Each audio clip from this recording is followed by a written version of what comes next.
Jiaozi. Originating in northern China, these are perhaps the most recognizable dumplings in the world. They feature a simple flour and water dough wrapped around fillings like ground pork, cabbage, and ginger. According to legend, they were invented during the Han Dynasty by a famous physician named Zhong Zhongjing, who created them with medicinal, ear-warming herbs to help poor villages suffering from frostbitten ears. Depending on how they are cooked, their names change. They are called shuijiao when boiled, zhengjiao when steamed, and guotie when pan-fried. Traditionally, families gather to wrap them during the Lunar New Year, as their shape resembles ancient silver ingots and symbolizes prosperity for the coming months. Pierogi. These are the heart of Polish comfort food and have been a staple in Eastern Europe since the 13th century. The dough is often enriched with sour cream or butter, giving it a softer, more elastic texture than its Asian counterparts.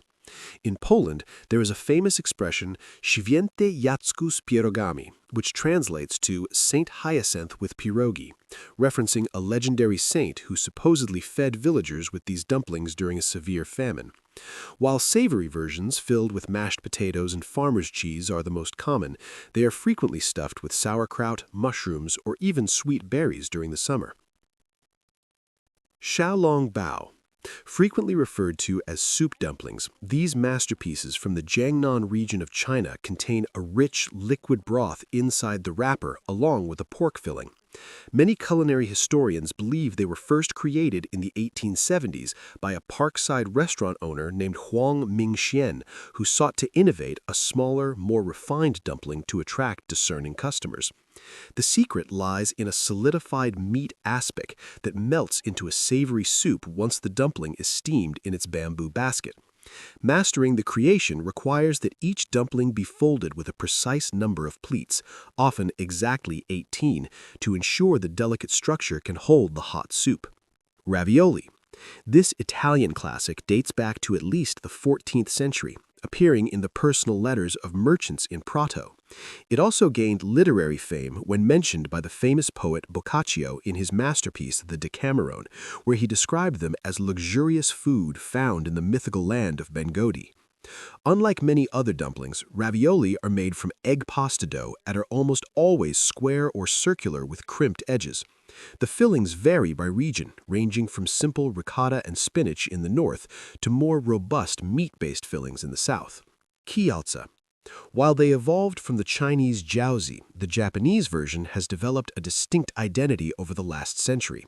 They became truly popularized in Japan only after World War II, when Japanese soldiers returning from occupied China wanted to recreate the dumplings they had grown to love, though they adapted them to use much thinner wrappers.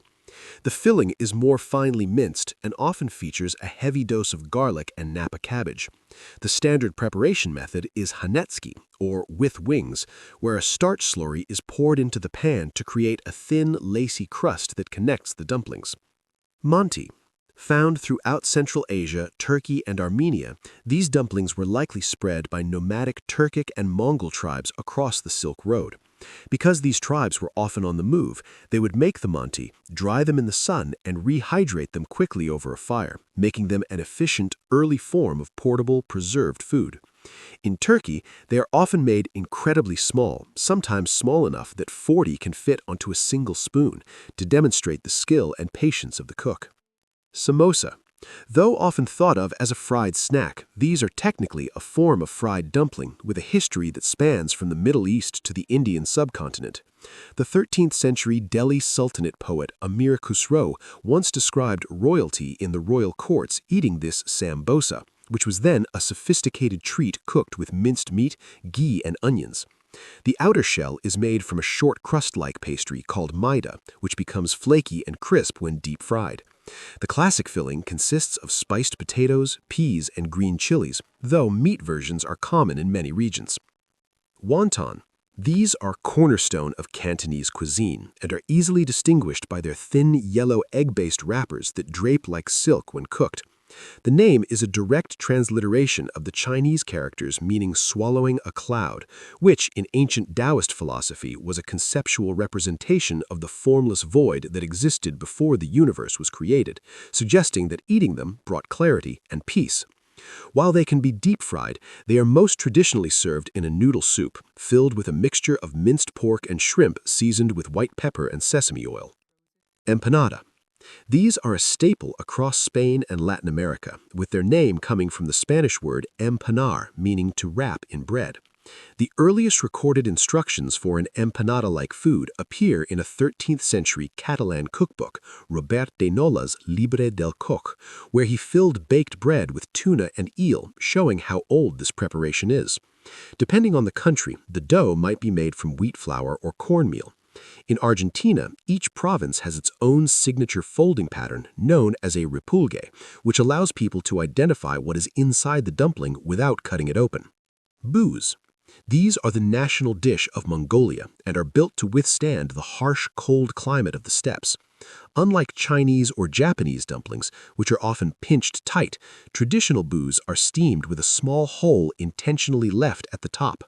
Far from just letting steam escape, this hole is said to represent the breathing of the dumpling as the meat cooks, which is believed to improve the final texture and allow the flavors to bloom properly.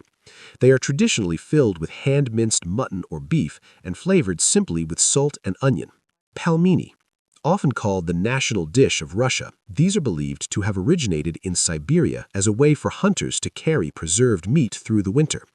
The dumplings are small and heart-shaped, filled with a blend of different meats, usually pork, beef, and sometimes lamb. In some Siberian cultures, a single, happy pelmeni is made per batch, filled with a surprise like a whole peppercorn or even a small coin. And whoever finds it is promised to have extraordinary good luck for the rest of the year. Momos. These are the most popular street food in Tibet and Nepal, traditionally served with a fiery tomato-based dipping sauce called achar. The name comes from the colloquial Nepali word mome, meaning to steam, which reflects the primary cooking method used at high altitudes in the Himalayas. While yak meat was the traditional filling in Tibet due to the availability of the animal, modern versions in Nepal more commonly use water buffalo, chicken, or vegetables. They represent a unique cultural bridge, blending the steaming techniques of China with the bold spices of South Asia.